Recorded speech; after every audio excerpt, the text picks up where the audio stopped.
Welcome back to our YouTube channel. This is our 24-hour drift build challenge. For the actual 24 hours that we're working on this car, we're going to let the timer run. We have to transform this beast that we rescued from the scrapyard into a drift car. Of course, to bring this drift project to a good end, we have a lot of parts in-house. A key tool for that is a hydraulic handbrake to help your car drift well. A budget coilover set for your build, a camber kit for front wheel alignment, and a deep dish steering wheel for drifting. From the moment we loosen the first bolt or screw on this car, the 24-hour challenge begins. That means 3 working days, we have the time to turn this wreck into a unique drift car. I'm really looking forward to it and hope you are too. If you haven't subscribed, please do so. The timer will start soon. To succeed in this 24-hour challenge, the key is to empty the car as quickly as possible. The more time you save by emptying it, the more time you can spend building the car. Because there will be plenty of obstacles and challenges that we'll run into, things we can't predict in advance. We're starting by removing the easier parts, which goes quickly. As you can see, in just a few seconds, we've already removed a few kilos, and it's really satisfying to do. Take a look at this. What I can think of though is this. This model of the BMW has 2 windshield washer reservoirs. One in the back for your rear washer, and one in the front. I can imagine that people have gone to the dealer. Like, my rear washer isn't working, but I refilled it in the front. No, ma'am, you have to refill the rear washer for the back. Now that you know this crazy fact, of course we continue dismantling the car. Take a look here at how many parts need to go in, guys. The rear windshield wiper has to go too, since weight matters for horsepower here, and we don't have much to start with. The lighter the car, the easier and better it slides. We began by stripping the interior, which is fun and helps create a race car feeling later. 31 minutes in, we've already removed half the interior and are even taking out the windshield wiper motor to focus on details. We're removing the windshield washer reservoir to reduce weight. Check out how much we've already taken out. Yeah, we're still going, because we still have to take out the carpet and of course half of the dashboard. Once that's done, we can start building the car. Fortunately, we already have plenty of BMW experience. When we were 18, we had a BMW E36 compact and have already stripped it a few times. We knew BMW well, but the E46 was still somewhat different.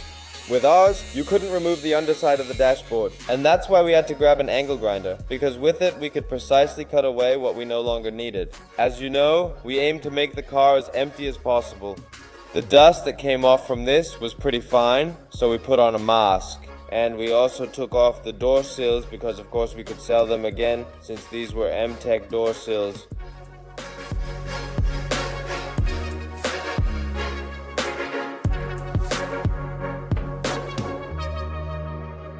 So I just removed the airbags. Of course, we're going to sell those on Marktplatz because everything we don't need from the car, we're going to sell. The A-pillars, interior, and everything have now been dismantled, and I made a huge mistake. Take a look for a moment. It's cracked at the front, guys, but yeah, those things just happen. You can imagine how dirty a 20-year-old car is if it's never been cleaned under the seat. We cleaned this up for a bit and also wiped it down with a cloth, and just check out how clean it turned out. Unbelievable. Of course, we're also taking off the spare wheel holder because that's extra weight and you definitely don't want to carry that around while drifting. As you can see, we've added a timer. The previous one was different and somewhat unclear. And this way, of course, we can count down from the 24 hours we've already been working on the car for 2 hours, so that's why our timer still shows 22 hours left. And this way, it's also clear for you how many hours we have left to make this project a success.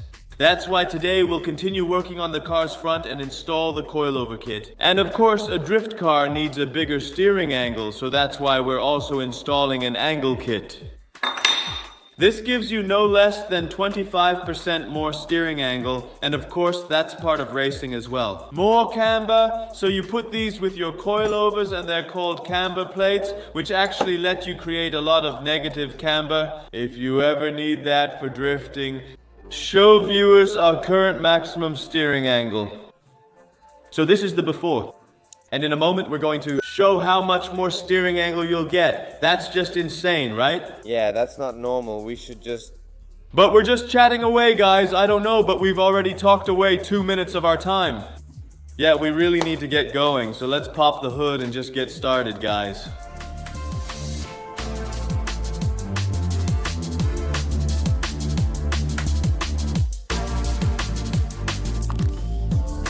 Faster, faster, guys, pick up the pace.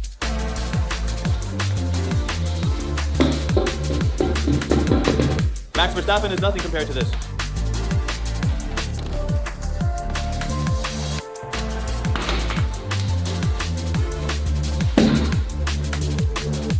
Camera truck.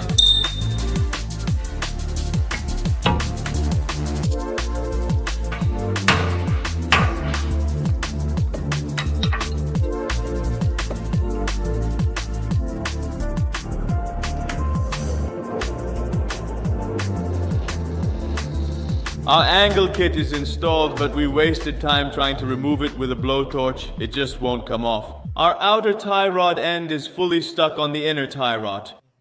And yeah, we're just not gonna get this loose, and any extra time we put into this. That's a waste of time since it's completely rusted. So what did we do?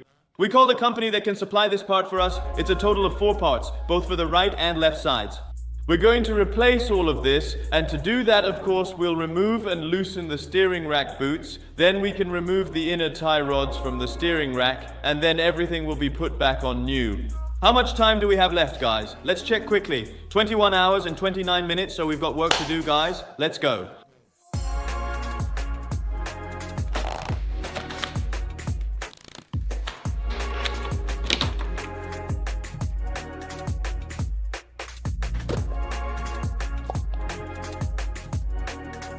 The tie rods are off. Now let's continue with the coilover set. That's not very complicated, actually. It's just 4 bolts and then a spring drops out of the car, and it should be that simple. Because with 21 hours and 20 minutes on the clock, that car has to be standing here as a complete drift car soon. We still have some cool ideas for the car. Stay tuned for that. And are you still up for it? You already look a bit defeated by those tie rods. Yeah, I'm a bit bummed about it because these are the unforeseen things, and those are things you have to take into account. So, another delay on those 21 hours, right? yeah, and of course in our wallet too.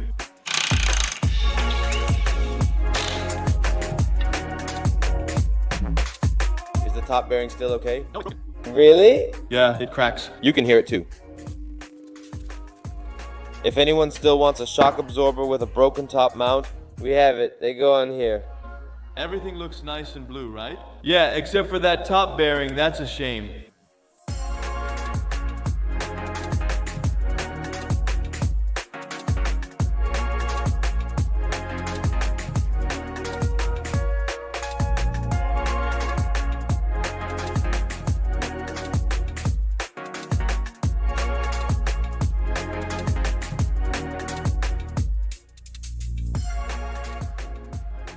We keep coming to the point where we think, hey, how is that possible? Here again, for example, our stabilizer bar is just 2.5 centimeters too long. So either we need a different one for that, or we cut it and weld it together. Now that we've found out that our stabilizer bars don't fit, we went ahead and installed the shock absorber on the other side and then adjusted the height. We're adjusting it to a height that we think is good for now. In the meantime, our tie rods have arrived with the inner tie rod ends.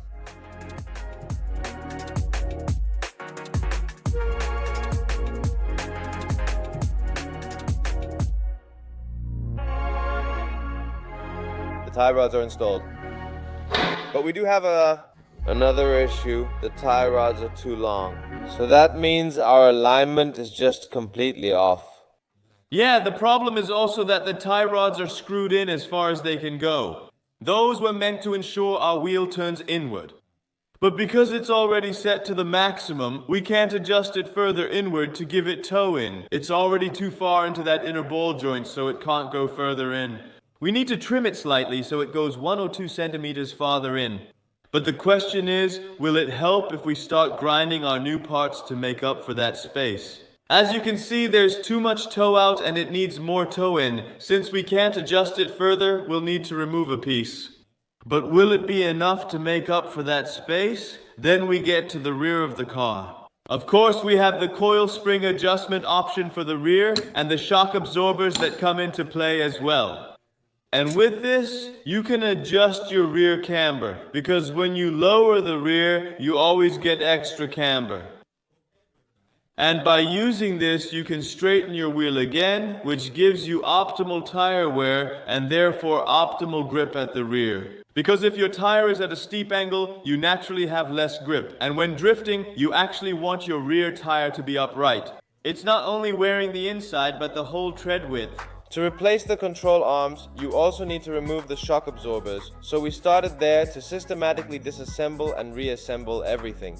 To install the shock absorbers, the mounts had to be transferred from the old ones before reinstalling them in the car.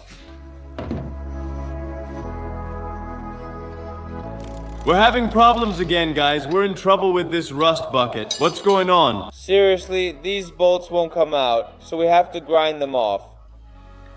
Unbelievable. Fortunately, we have others for that, and to remove these, we'll likely need to take out the differential. How much time do we have left? This isn't normal, is it? No, we're just seeing if this side will come loose too, since the other side is already coming off. Oh, guys, we really enjoy doing this. This one is coming off too. I do feel like we've set ourselves a tight deadline, though. Yeah, 24 hours, that's gonna be a bit of a challenge. People in the comments say, since there are 2 of us, it's actually 48 hours. But who's going to film it then? Yeah, exactly. So that's also one of those things. We do some things together and others alone. But we're always seen as one anyway. Did the WD-40 work its magic? Yes, it's magic.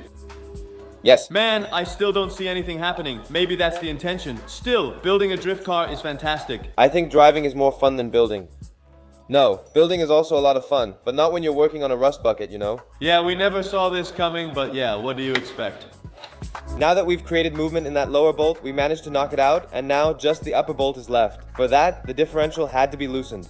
We pushed this one up, and with that, we created just enough space to get that bolt out. They need to be shortened in the end, right? Yes, a bit shorter. Yeah, just set it to the original, then you can reset it back to that.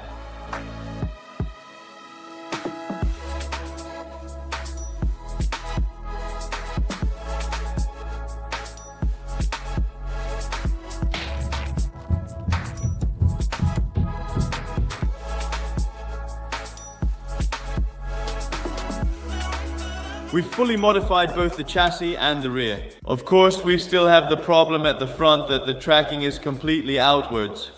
That's because we installed our camber kit. And yeah, of course we can't drive like this, so we need to come up with a solution for this. And actually, as I already thought, the threaded rods that go into those ball joints are just too long, so what do we need to do? We need to cut off a piece of the thread, and we also need to shorten the length of the outer tie rod a bit. And all together, that will make the wheels sit straight under the car, so that's what we're going to do now. And of course, we already saw that the car is still too low, so we still need to raise it to determine the correct ride height. This is all crucial before you actually go to the alignment shop, because if you start adjusting the height afterwards, your tracking will change again.